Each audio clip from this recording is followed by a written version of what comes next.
दोस्तों नमस्कार। वीडियो शुरू करने से पहले मैं आपको बता दूं कि ये सेहत से जुड़ी हुई खास जानकारी है और आप सभी को अपना सेहत का ख्याल रखना चाहिए। मित्रों, मैं कोई डॉक्टर नहीं हूं, मैं एक आम आदमी हूं और मुझे जितनी जानकारी है मैं आप लोगों के सामने पेश कर रहा हूं और ये आशा करता हूं कि ये जानकारी आपकी ज़रूर काम आएगी। दोस्तों, यहाँ पर मैं ब्लड प्रेशर यानी हार्ट बीट को मैनुअली तरीके से मापने की बात कह रहा हूँ। मैनुअली टेस्ट बहुत सटीक और एक्यूरेट होता है। तो आइए जानते हैं ये काम कैसा करता है। बीपी मशीन का उपयोग, ये डायमंड का मैनुअल मॉनिटर है और इसकी कीमत 2500 से 3000 के बीच होता है। यह बीपी मशीन बेहतर गुणवत्ता प्रदान करने का क्षमता रखता है। यह रक्तचाप मॉनिटर आपकी सभी आवश्यकताओं को पूरा करने के लिए निश्चित है। वीडियो को ज़्यादा लंबा ना करते हुए मैं आपको बता दूं कि हृदय जब खून को पंप करता है तो रक्त वाहिकाओं पर दबाव पड़ता है और यह वही प्रेशर है जिसकी वजह से हृदय पूरे शरीर में खून भेज पाता है।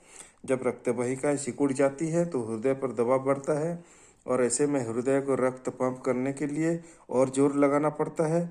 इससे धमनियों और नसों को नुकसान पहुंचने का खतरा होता है, जिसकी वजह से दिल का दौरा या स्ट्रोक जैसी स्थिति बन सकती है। दोस्तों, और यह समस्या किसी को भी हो सकती है। यदि कोई व्यक्ति नियमित रूप से बीपी का चेकअप कराता है तो वह स्वास्थ्य संबंधित कई प्रकार की समस्याओं से बच सकता है।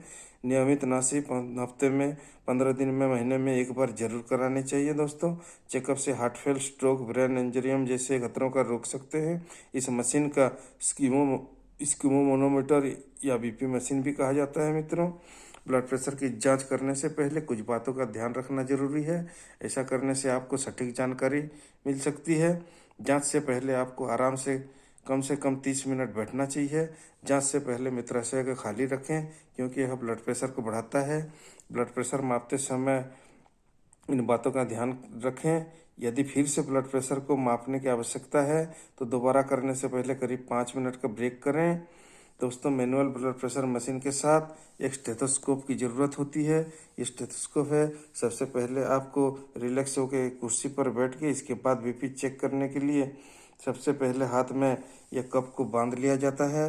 यह कप है और फिर नब को ऑन करना पड़ता है।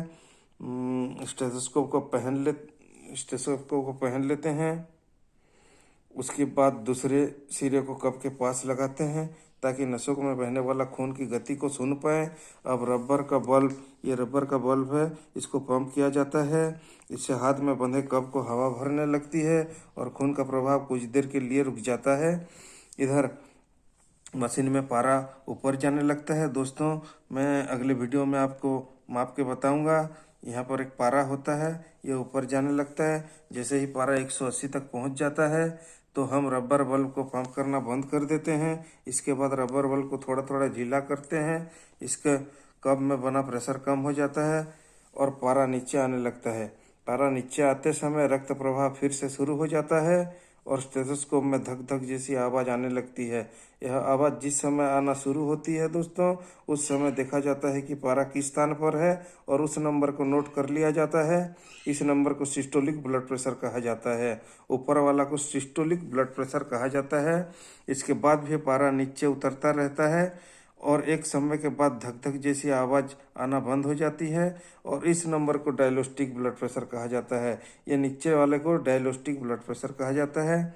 इसके बाद दोनों नंबर को नोट कर लिया जाता है और इसको मिमी-एच-जी प्रारूप में लिख लिया जाता है। नॉर्मल ब्लड प्रेशर 120/80 या उससे कम होने पर सामान्य ब्लड प्रेशर माना जाता है, लेकिन आजकल 140/90 को भी सामान्य ब्लड प्रेशर माना जाता है। इससे ज़्यादा होने पर आप डॉक्टर को ज़रूर दिखाएं। और लो ब्लड प्रेशर के बारे में कुछ कहना चाहता हूँ। चिकित्सालय के रूम में हाइपरटेंशन कहा जाता है लो ब्लड प्रेशर को। यदि आपका सिस्टोलिक ब्लड प्रेशर 90 से कम है और डायलिस्टिक 60 से कम है तो इसका मतलब है कि आपको लो बीपी का संकेत है। आप डॉक्टर की सलाह लें। जब सिस्टोलिक ब्लड प्रेशर 180 से पार कर जाता है और 120 और डायलिस्टिक 120 से पार कर जाता है तो व्यक्ति को तत्काल स्वास्थ्य की देखभाल आवश्यकता होती है। अगर इस स्थिति पर कोई चिकित्सा देखभाल नहीं की जाती है तो प्रभावित व्यक्ति को कई अंगों को नुकसान पहुंचता है। दोस्तों, तो इसीलिए आप सतर्क रहें, अब नियमित रूप से चेक कराएं और अगले वीडियो में आपको दिखाता हूँ ये माप करके कि कैसा मापा जाता है। अभी के लिए धन्यवाद, नमस्कार।